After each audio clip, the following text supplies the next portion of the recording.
और बाहर भी लगे होंगे।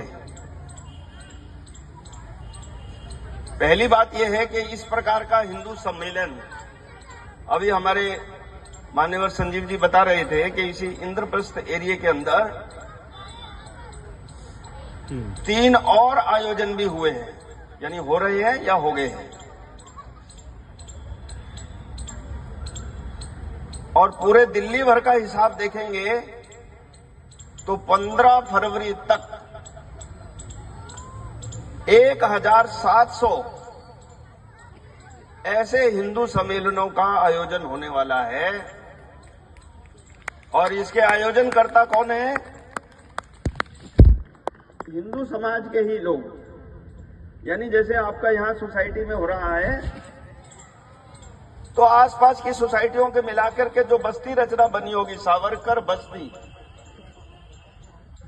ऐसा बताया कि सावरकर नाम से एक कुछ 5-7 सोसाइटीज को मिला के बस्ती बनी है, उनकी सोसाइटी का या उस बस्ती का ये सम्मेलन है। ऐसे 1700 दिल्ली भर में सम्मेलन होने वाले हैं। और देश भर का हिसाब करें, मैं तो अभी हिमाचल के हिंदू सम्मेलनों में होके आया 4 जगह, राजस्थान के होकर के आया, अभी दिल्ली, फिर शाहजहांपुर के जाने वाला हूं 8 तारीख को, फिर हरियाणा के, यानी देश भर का हिसाब करते हैं तो 75,000 के आसपास हिंदू सम्मेलन होने वाले हैं। जस्ट कल्पना करिए कि कितनी बड़ी संख्या में हिंदू समाज इन आयोजनों के माध्यम, करोड़ों लोग और इस हिंदू सम्मेलन में भागीदारी करेंगे। जब हम हिंदू की बात करते हैं तो कुछ लोगों के कान खड़े हो जाते हैं कि हिंदू ही क्यों, हमको क्यों नहीं। तो शायद वो हिंदू बोलते ही, सुनते ही, पढ़ते ही उनको लगता होगा कि किसी एक हिंदू पूजा पद्धति के बात कर रहे हैं, रिलीजन की बात कर रहे हैं।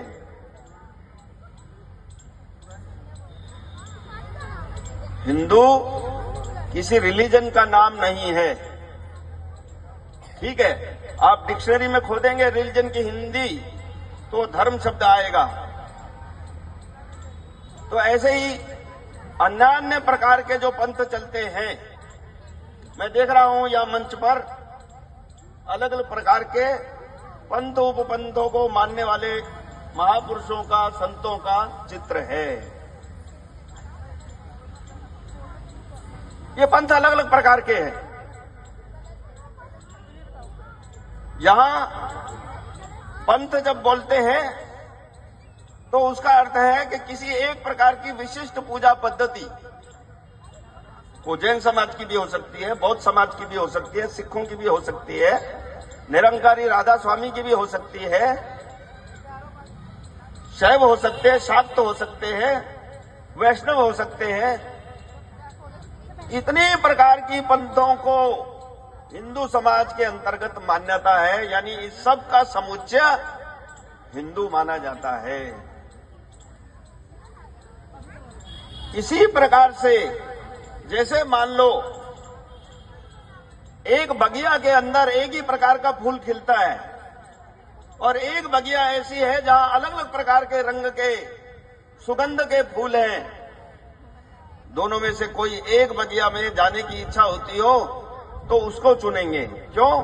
क्योंकि उसकी सुंदरता अलग है, वैविध्य है, सुगंध अलग अलग प्रकार की है। ठीक इसी प्रकार से हिंदू समाज के अंतर्गत ये सब प्रकार की पूजा पद्धतियां, जात बिरादरियां, इन सब का समुच्चय यानी हिंदू। हिंदू समावेशक शब्द है, सबको साथ लेकर के चलने वाला, यानी एक प्रकार से मेल मिलाप वाला शब्द है। ये किसी एक पूजा पद्धति या रिलीजन से बंधा हुआ नहीं है। हिंदू समाज के बात के बारे में कहते हैं कि ठीक है, यहां अलग अलग प्रकार की जात बिरादरियां होंगी।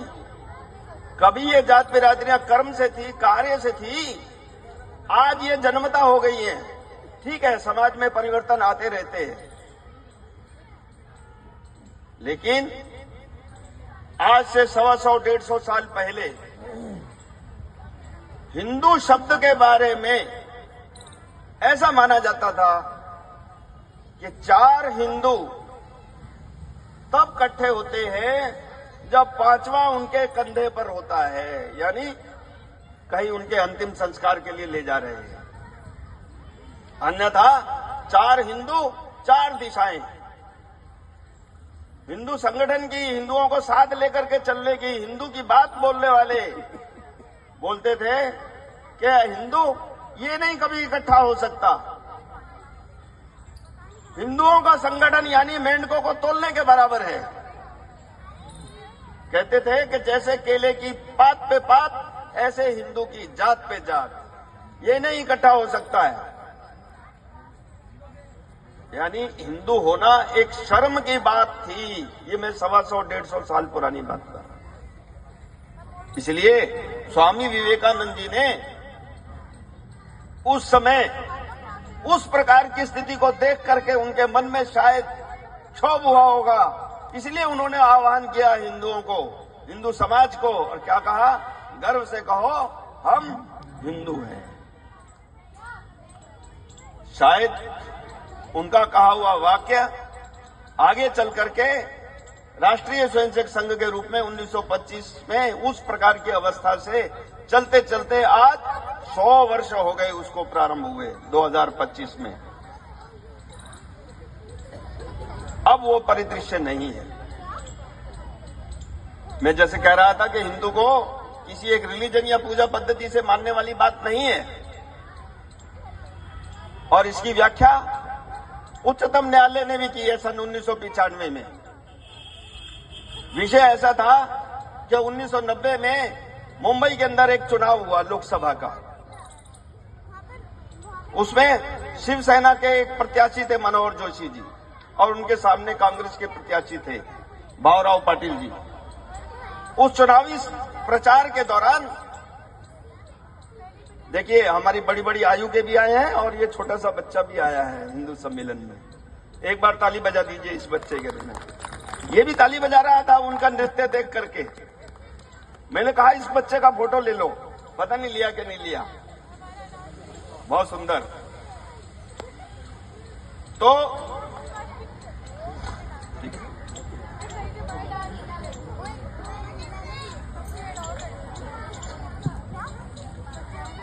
उस सभा के अंदर शिवसेना के प्रत्याशी ने अपनी चुनावी सभा के अंदर हिंदू के आधार पर कुछ भाषण में बोल दी होंगी बातें कि हिंदू समाज को खतरा है, सुरक्षा चाहिए हिंदू समाज की माताओं बहनों की, हिंदू समाज को टारगेट किया जाता है, आदि आदि कुछ ऐसी बातें बोली होंगी। उसको लेकर ऐसा माना गया कि इन्होंने अपनी चुनावी सभा में भाषण देते हुए चुनाव आचार संहिता का उल्लंघन किया है। वो जीत गए, कांग्रेस का प्रत्याशी हार गया, तो वो कोर्ट में चले गए कि इन्होंने चुनाव आचार संहिता का उल्लंघन किया है, अपने भाषणों में हिंदुत्व को उभारने की सांप्रदायिक भाषण दिए हैं। वो कोर्ट में चले गए, न्यायालय में चले गए। जिले में न्यायालय में उनकी याचिका को स्वीकार कर लिया गया। शिवसेना के प्रत्याशी की चुनाव जो है वो रद्द करार कर दिया गया। जैसे आगे होता है वो अपील में चले गए, हाई कोर्ट ने भी उसको सही माना, फिर वो सुप्रीम कोर्ट में चले गए। सुप्रीम कोर्ट का 1995 में निर्णय आया इस याचिका को लेकर। उस याचिका में सुप्रीम कोर्ट 3 जजों की बेंच थी। उन्होंने कहा कि जब इस प्रत्याशी ने यानी मनोहर जोशी ने हिंदुत्व की बातें की हैं, उनके भाषण सुने, उनकी कैसेट सुनी, पूरे स्क्रिप्ट देखा, उन्होंने कहा कि ये हिंदुत्व बोलना सांप्रदायिककरण नहीं है। हिंदू का अर्थ किसी पूजा पद्धति रिलीजन विशेष से नहीं है। उन्होंने कहा सुप्रीम कोर्ट ने हिंदुत्व यानी जीवन की एक शैली है। ये सुप्रीम कोर्ट का निर्णय आया। यानी जो हम बात बोलते थे, मानो सुप्रीम कोर्ट ने उस पर मोहर लगा दी कि हिंदू एक किसी पूजा पद्धति का नाम नहीं, हिंदू किसी रिलीजन का नाम नहीं, सबको मिला करके हिंदुत्व बनता है। हमारे शास्त्रों में इसका उल्लेख है कि जैसे अलग अलग प्रकार से नदियां अलग अलग मार्गों से चलती चलती अंततः सागर में मिलती हैं, इसी प्रकार किसी भी प्रकार से भगवान को भजिए, अंततः उसी एक सत्य की ओर पहुंचेंगे। वो सुभाषित कैसा है? आकाशात पतितम तोयम यथा गच्छति सागरम सर्वदेवम नमस्कारम केशवम प्रति गच्छति। अर्थात भगवान को किसी भी तरीके से भजिए, अंततः उसी एक सत्य की ओर पहुंचेंगे। विधियां अलग अलग हो सकती है, ये है हिंदुत्व, जिस पर उच्चतम न्यायालय ने भी कहा कि ये कोई पूजा पद्धति नहीं, सबका समुच्चय है, ये एक जीवन शैली है। अर्थात जब कभी हिंदू बोलने से कुछ दूसरे लोगों के कान खड़े होते हैं कि हमको क्यों नहीं, तो इसका अर्थ कहीं ना कहीं वो अपने आप को उससे अलग पाते हैं। और विशेषकर कौन से? जो भारत से बाहर से आए हुए लोग हैं, संप्रदाय को मानने वाले, उन पूजा पद्धतियों को मानने वाले, जिनके विस्तार का प्रकार कौन सा था, यानी मैं बात कर रहा हूं इस्लाम की या ईसाइयत की, वो बोलते हैं कि हमको क्यों नहीं। तो हमारे मन में उनके प्रति एक प्रश्न है कि ये जो हमारे मुस्लिम समाज के लोग हैं, ये विदेशी हैं क्या? ये जो ईसाई समाज के लोग हैं, ये बाहर से आए हैं क्या? सब भारत के लोग हैं। अरे आपने जैसे हिंदू समाज के अंदर इतनी सारी पूजा पद्धतियां हैं, तुमने मस्जिद में जाना स्वीकार किया, किसी ने चर्च में जाना स्वीकार किया, इसका अर्थ ये नहीं है कि तुम इस देश की मूल धारा से कट गए, हिंदुत्व से कट गए, भारतीयता से कट गए, संस्कृति से कट गए, महापुरुषों से कट गए, यहाँ की जीवन शैली से कट गए। नहीं, दुर्भाग्य से उन्होंने इस प्रकार की धारा चलाई, इसलिए वो बोलते हैं कि हिंदू सम्मेलन है तो हमको क्यों नहीं। हमारा कहना है कि जहां अलग अलग प्रकार की पूजा पद्धति है, आपको भी यहां स्वीकार्य है, आपको भी यहां शरण दी गई है, या तुम कन्वर्टेड हो गए, धर्मांतरित हो गए, आपने उस तरफ जाना स्वीकार कर लिया, इसका अर्थ नहीं है कि तुम इस देश की धारा से, इस देश के राष्ट्रीयत्व से, हिंदुत्व से कट गए। हिंदू इस देश की राष्ट्रीयता का नाम है, ये यहाँ की मूल धारा है, यहाँ की संस्कृति का नाम है, यहाँ के पूर्वज और इतिहास उसी परंपरा को चलाने वाला यानी हिंदुत्व है। हाँ, ये अलग बात है कि ये जो इस प्रकार के लोग हैं यहाँ ऐसी भाषा बोलते हैं, ये सारे इस आज से 1400 सवा 1400 साल पहले कोई इस्लाम नाम का व्यक्ति विश्व भर में नहीं था। एक मोहम्मद साहब आए और उन्होंने एक इस प्रकार से इस्लाम का विस्तार करते करते वो चले गए। उसके बाद उनकी संततियां, विस्तार का उनका प्रकार का तरीका कौन सा था? एक ही तरीका था, एक हाथ में कुरान, दूसरे हाथ में तलवार। सारा रक्त रंजित इतिहास है, पूरे के पूरे इस्लाम का विस्तारीकरण, चाहे वो भारत से बाहर हो या भारत के अंदर हो, इस तरीके से हुआ। दूसरा, ईसाइयत की भी बात देखते हैं तो उनका भी तरीका यही था। आप में से कुछ लोग गोवा गए होंगे तो वहां आपको मिलेगा, पुस्तकें भी पढ़ी होंगी, साहित्य भी पढ़ा होगा, गोवा इंक्विजिशन, यानी एक प्रकार से नरसंहार हुआ। मैं जब गोवा में प्रवास पर गया तो वहां एक फ्लाईओवर के नीचे एक हथकरघा चौक है, हथकरपा चौक, यानी जहां हाथ काट दिए गए। गोवा के अंदर मानते थे उस समय जो पुर्तगीज आए ईसाइयत का प्रचार करने के लिए, तो उन्होंने जिन लोगों ने इस ईसाइयत स्वीकार नहीं की, उनके हाथ काट दिए गए। उसको लेकर के एक चौक बनाया। गोवा असेंबली में चर्चा हो रही थी। उस चर्चा के दौरान ये आया कि भाई फ्लाईओवर बनना है तो ये जो चौक है ये आड़े आ रहा है, इसको हटा दिया जाए। तो वहां गोमांतक पार्टी थी, उनकी एक अध्यक्षा थी महिला जो सीएम भी रही है, उन्होंने कहा कि ये नहीं जाना चाहिए, इसको नहीं हटने देंगे, फ्लाईओवर का रास्ता बदल दीजिए। कारण कि इसको देख करके ध्यान में आता है कि कैसे कैसे पुर्तगालियों ने यहाँ हिंदुओं पर अत्याचार किए हैं, किस प्रकार से ईसाइयों का और हिंदुओं का ईसाइयत किया गया है, नरसंहार हुए हैं। यानी दोनों ही मजहब इस प्रकार से हिंसा के रास्ते से विश्व भर में फैले हैं। अगर ऐसा न होता तो ये जो द्वितीय विश्व महायुद्ध हुआ, प्रथम विश्व महायुद्ध हुआ, दोनों ही विश्व युद्ध ईसाई देशों में लड़े गए मुख्यतः। अगर वो शांति के प्रतीक है, जो बोलते हैं कि हाँ मानव का कल्याण एक ही रास्ते से हो सकता है, कौन सा? चर्च के रास्ते से, बाइबल के रास्ते से या जीसस क्राइस्ट के रास्ते से। अगर उसी से शांति मिलती है तो आप लोगों के बीच में युद्ध क्यों होता है? अभी भी हो रहे हैं, पहले भी हुए हैं।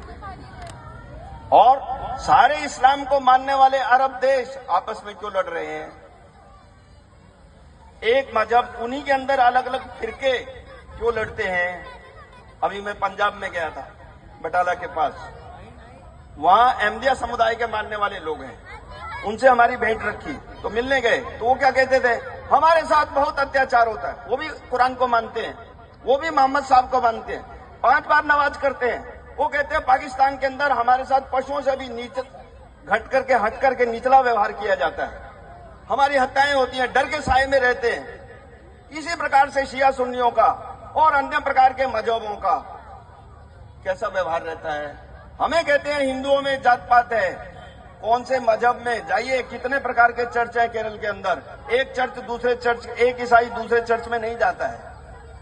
क्यों? ये फलाने फिरके का है, ये सीरियन है, ये कैथोलिक है, अलग अलग प्रकार के हैं, सब उसी बाइबल को मानते हैं। इसीलिए हमारे यहां से ये कहना कि भाई अलग अलग प्रकार के मजहब है, जैसे मैंने कहा कि हमारे यहां कैसा तत्व है, हिंदुत्व का चिंतन कैसा है, वो कहते हैं कि सर्वो खलिदम ब्रह्मा, सबके अंदर एक ही परमात्मा का अंश है, ब्रह्मा का अंश है।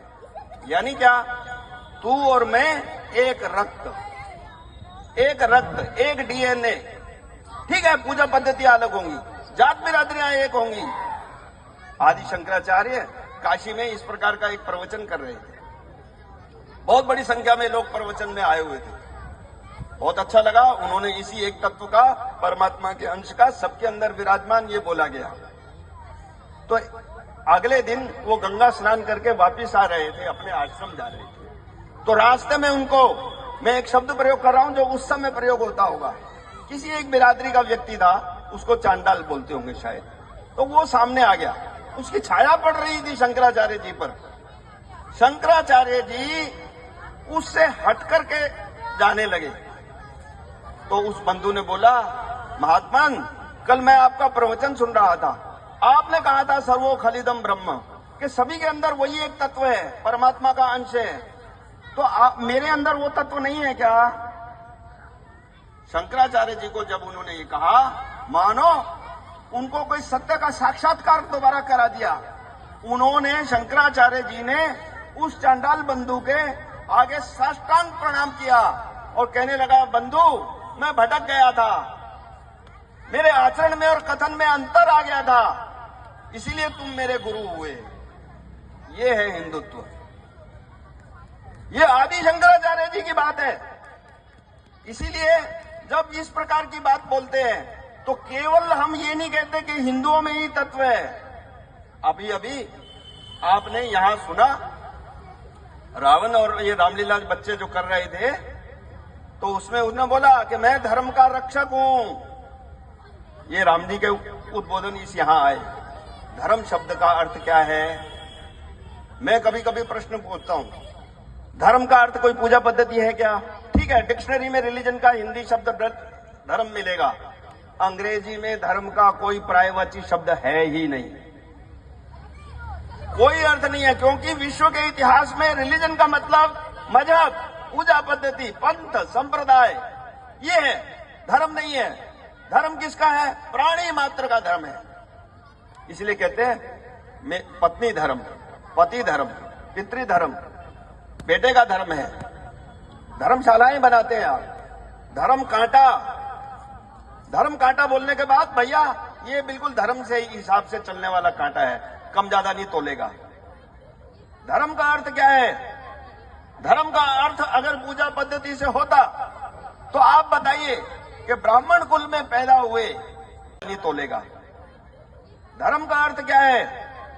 धर्म का अर्थ अगर पूजा पद्धति से होता तो आप बताइए कि ब्राह्मण कुल में पैदा हुए रावण, चारों वेदा के ज्ञाता, काहे को राम ने उनकी हत्या की? वो तो बहुत विद्वान थे, प्रकांड पंडित थे, लेकिन आचरण से भ्रष्ट हो गए। यहीं बैठ जाते। इसलिए कभी कभी आचरण कभी गलत होता है बच्चे का, तो माँ भी अपने बेटे को कहती है, अरे तू आदमी है कि राक्षस है? माँ अपने बेटे को राक्षस कह रही है। क्यों? क्योंकि उसका आचरण गलत हो गया।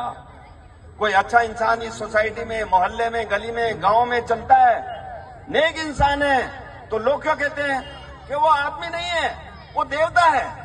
सब लोग उसको प्रणाम करते हैं। अरे आदमी राक्षस भी हो गया, आदमी देवता भी हो गया, ये कैसे हो गया? आचरण प्रमुख है। धर्म का अर्थ पूजा पद्धति से नहीं है। धर्म के हमारे लक्षण क्या कहे?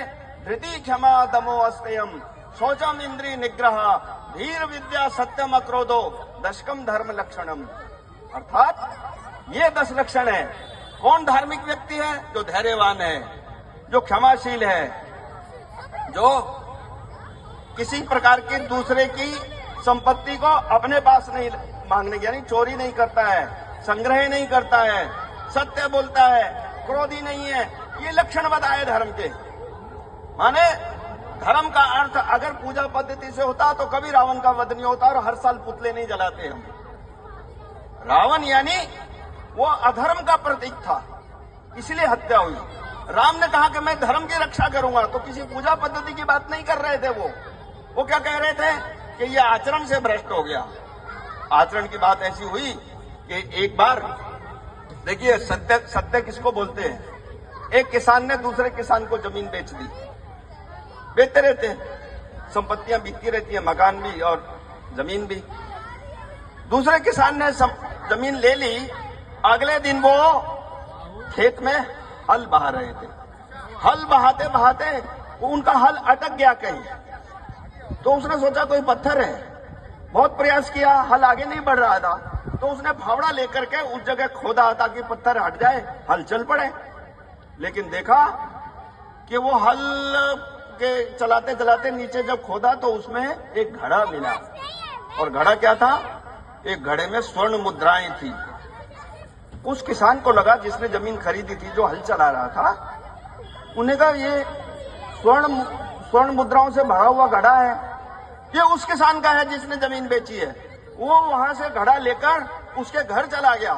उसने कहा, बंधु, ये आपने जो मुझे जमीन दी, उस जमीन के अंदर ये स्वर्ण घड़ा मिला है, ये लीजिए, आपको देने के लिए आया हूं। वो किसान क्या बोलता है?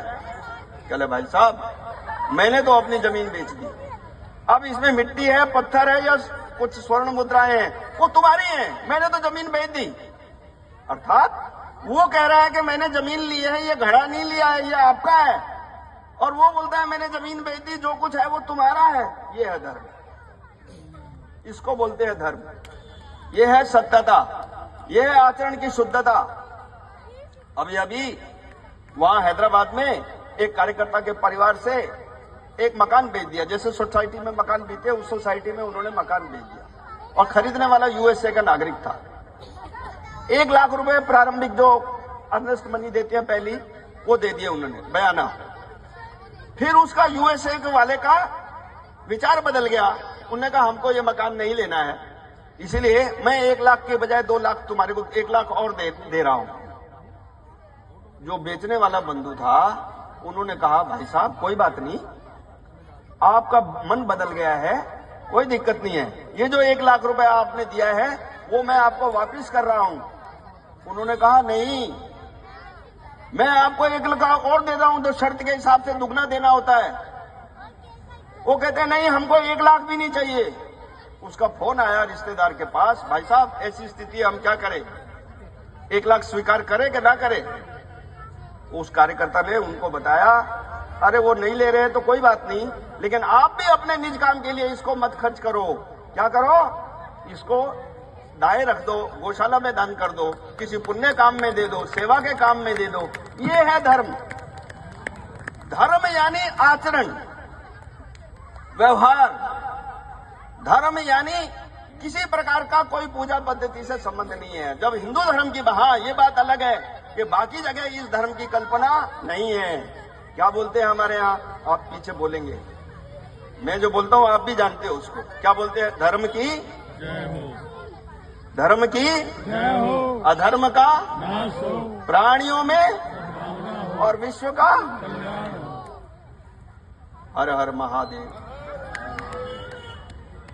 यानी धर्म की जय हो, जो गलत काम करता है उसका नाश हो, और प्राणियों में सद्भावना हो। हिंदुओं में सद्भावना नहीं, भारतीयों में सद्भावना नहीं, संपूर्ण प्राणी जगत के अंदर यानी पशु पक्षी कीट पतंगे पौधे पेड़ सब में सद्भावना हो, उनमें भी जीवन है।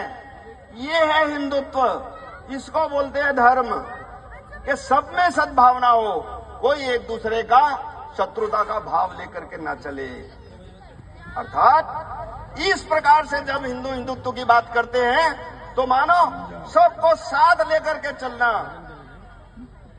मैं जैसे बता रहा था, स्वामी रामतीर्थ जी ने अपने शरीर के बारे में कैसा वर्णन किया है उसको भी सुनिए। स्वामी रामतीर्थ जी कहते थे, भारतवर्ष मेरा शरीर है, कन्याकुमारी मेरे पैर है, हिमालय मेरा सिर है, मेरी जटाओं से गंगा बहती है, मेरे सिर से ब्रह्मपुत्र और सिंधु निकली है। फिर वो बोलते हैं, विंध्याचल मेरे ही तो कमर की पेटी है, कोरामंडल यानी उड़ीसा में पर्वत है, कोरामंडल मेरी दाहिनी टांग है, मैं संपूर्ण समूचा भारतवर्ष हूं, मेरी बाहें पूर्व और पश्चिम भारत की मेरी बाहें हैं, और मैं संपूर्ण मानव समाज को आलिंगन करने के लिए मैंने अपनी बाहें फैला रखी है। मेरा प्रेम सार्वभौमिक है, सार्वभौमिक यानी भारत से बाहर का भी सार्वभौमिक है। ओ मेरे शरीर की आकृति कैसी है, मैं जब खड़ा होता हूं तो अनंत आकाश की ओर दृष्टिपात कर रहा हूं, मैं भारतवर्ष हूं। मैं जब चलता हूं तो ऐसा लगता है भारत चल रहा है, मैं जब बोलता हूं तो सोचता हूं भारत बोल रहा है, मैं जब श्वास लेता हूं तो ऐसा लगता है भारत ही तो श्वास ले रहा है। मैं शिव हूं, मैं शंकर हूं। यही है पूरे भारत का अनंत का दृष्टिपात करने का सही तरीका, यही है वेदांत व्यवहारिक दर्शन।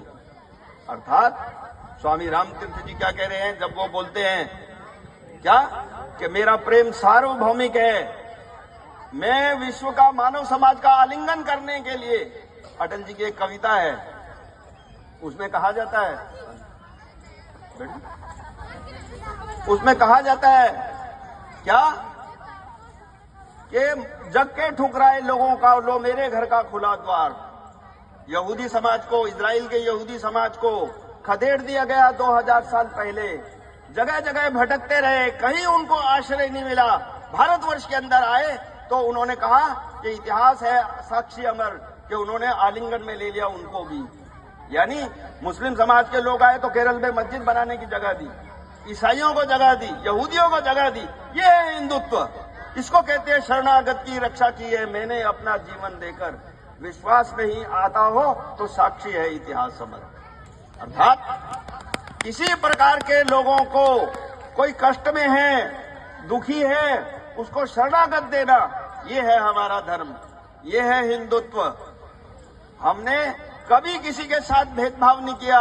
यहूदियों ने पुस्तक लिखी है, वो आज भी भारत को उसी दृष्टि से देखते हैं कि विश्व में जैसा व्यवहार हमको भारत में मिला कहीं किसी देश में नहीं मिला। 2000 साल पहले की बात कर रहे हैं। ये है हिंदुत्व। हमने किसी के भी, उन्होंने ही अपनी कविता के अंदर कहा है कि कोई बतलाए काबुल में जाकर मस्जिद कितनी तोड़ी, भूभाग नहीं सशक्त मानव के हृदय जीतने का है निश्चय। हृदय जीता जाता है प्रेम से, हृदय जीता जाता है स्नेह से, तलवार से नहीं। आज हमारा अमेरिका आपको दिखता होगा कि डंडे से सारे विश्व को हाँकता है, कभी टैरिफ के रूप में, कभी अन्य रूप से। ताजा ताजा उन्होंने वेनेजुएला के राष्ट्रपति का ही अपहरण कर लिया। What is this? ये नहीं है शक्ति का प्रयोग, ये नहीं है, दादागिरी नहीं चलेगी, डंडे से नहीं हाँक सकते। भारत अगर विश्व गुरु रहा है तो मस्जिदें तोड़ करके नहीं, हिंदुत्व का प्रचार किसी प्रकार से दबाव से नहीं, लालच से नहीं, फोर्सफुली नहीं, तो कैसे? प्रेम से, स्नेह से। अन्ना टॉर्बी ने कहा है कि विश्व में जिस प्रकार का ये संघर्ष चल रहा है, अंततोगत्वा ये मानव विनाश की ओर जाएगा। अगर इसका कोई इलाज है, अगर इसका कोई प्रतिकार है, अगर इसका कोई सलूशन दे सकता है तो भारत ही दे सकता है, हिंदुत्व ही दे सकता है। ये हम नहीं कह रहे, बहुत बड़े दार्शनिक हुए, लेखक हुए अन्ना टॉर्बी, वो बोलते हैं। इसी प्रकार का कभी कभी हमारे संघ के वरिष्ठ अधिकारी भी बोलते हैं कि ये काम भारत को मिला है। इसका अगर कोई प्रत्यक्ष प्रमाण हो तो वो कोविड काल था। आपने देखा कोविड काल के अंदर कैसे अपने अपने देश की, अपने अपने समाज की चिंता कर रहे थे लोग। भारत ने अपने चिंता करते करते विश्व की भी चिंता की।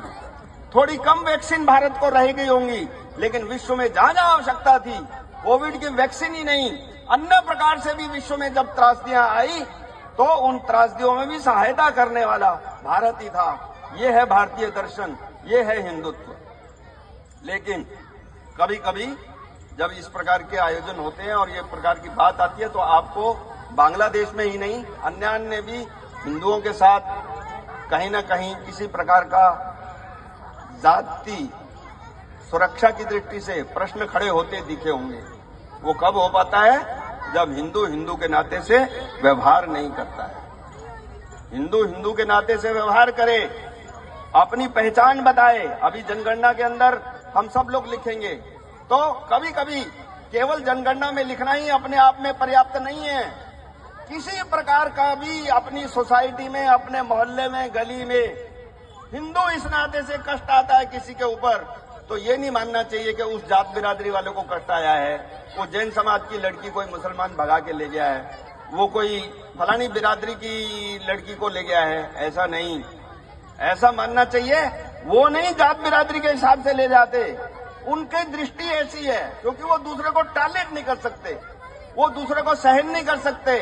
उनका इलाज यही है कि हाँ, विश्व का कल्याण केवल कुरान के रास्ते से होगा या बाइबल के रास्ते से होगा। हम कहते हैं नहीं बंधु, तुम्हारे रास्ते से भी होगा, इन रास्तों से भी होगा जो बाकी लोग हैं।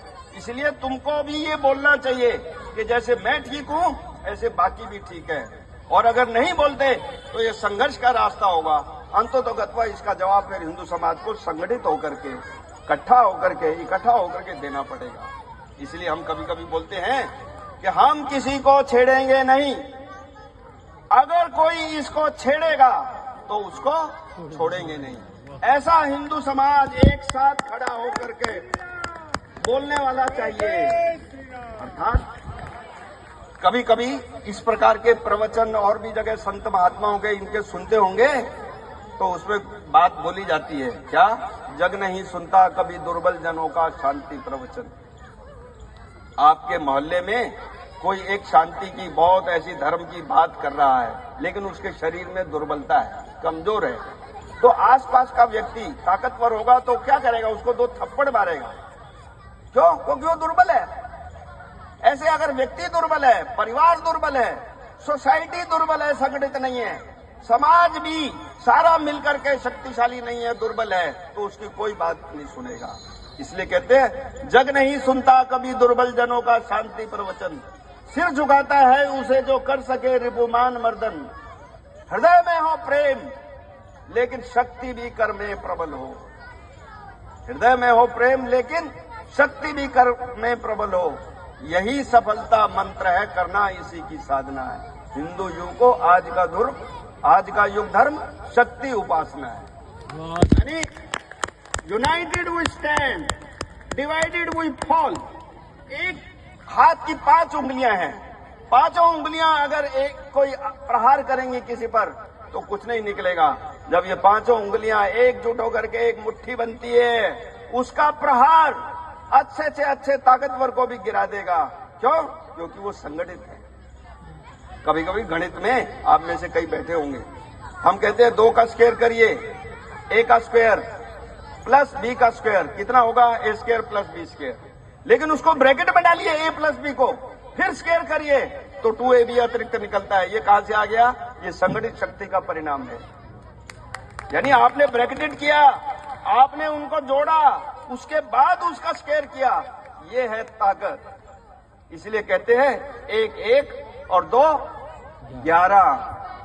पूछते हैं बच्चे से कि एक लिखा और एक लिखा एक 9 2 नहीं है, 11 के बराबर होते हैं। ये है संगठित शक्ति का परिणाम। इसलिए हम कहते हैं कि शक्ति जो है वो साधना का विषय है, वो अभ्यास का विषय है, वो मिलकर के चलने का विषय है। इसीलिए हमारे यहाँ शास्त्रों के अंदर भी बाकी भी कहते हैं कि न सीमा का हमारे देश ने विस्तार चाहा है। हमने नहीं किसी देश की सीमा के ऊपर आक्रमण किया, किसी के स्वर्ण पर नहीं हमने अधिकार चाहा है, किसी के भी स्वर्ण पर हमने अधिकार नहीं चाहा। मगर एक बात कहने में न चूके हैं न चूकेंगे, लहू देंगे मगर इस देश की मिट्टी नहीं देंगे। किसी लोलुप नजर ने, किसी लालची नजर ने यदि हमारी मुक्ति यानी इस प्रकार के दृष्टांत को देखा तो कहते हैं उठेगी जल प्रलय की आग, प्रलय की आग धधकेगी अगर हमारी मुक्ति को चुनौती दी तो। जिस पर ख्यार सोई है, वो अंगारों पर राख सोई है, हटाओगे तो प्रलय की आग जलेगी। ये है हिंदुत्व का शक्ति का दृष्टिकोण, ये है संगठन की परिकल्पना, इसी प्रकार का हमारा चिंतन है। इसलिए हम क्या कहते हैं माताओं बहनों के बारे में, मातृवत परदारेषु परद्रवेषु लोष्टवत आत्मवत सर्वभूतेषु या पश्यति सा पंडिता। यानी क्या, महिलाओं की ओर देखने की दृष्टि क्या, मातृवत परदारेषु, दूसरे की स्त्री को मां के समान देखना, दूसरे के धन को कैसे देखना, लिट्टी के ढेले के समान। ये मेरा नहीं है, जैसे मैंने वो किसान का आपको उदाहरण दिया, उन्होंने कहा ये मेरा नहीं है, ये है हमारी दृष्टिकोण। ऐसे सारे पृथ्वी को आत्मवत अपने जैसा देखना, उसी आत्म तत्व को देखना, यही विद्वान लोगों ने कहा है। इसलिए कहा अलग अलग प्रकार के रहेंगे पूजा पद्धतियां, अलग अलग प्रकार की व्याख्या रहेंगी। एकम सत विप्रहा बहुधा वदंती, सत्य एक है, विद्वान लोग इसकी अलग अलग ढंग से व्याख्या करते चले आए। इसी बात को गोस्वामी तुलसीदास जी ने कहा क्या, सिया राम में सब जग जानी। अरे जब सिया राम में है तो फिर भेद काय का, सारे जग को सिया राम में देखना है। यही हमारे गुरु ग्रंथ साहब में है क्या, तेरे पाणे सर्वदा भला, सबका भला हो। तो फिर ये उग्रवाद कहां से, फिर बंदूक कहां से, फिर रक्त कहां से, जब सर्वत का भला होना है। तो ये जो हमारे शास्त्रों में लिखा है यही हमारा दर्शन है, इसको हम समझें, इसको व्यवहारिक जीवन में अपनाएं। इतना ही निवेदन करके मैं अपनी बात समाप्त करता हूं। जय श्री राम।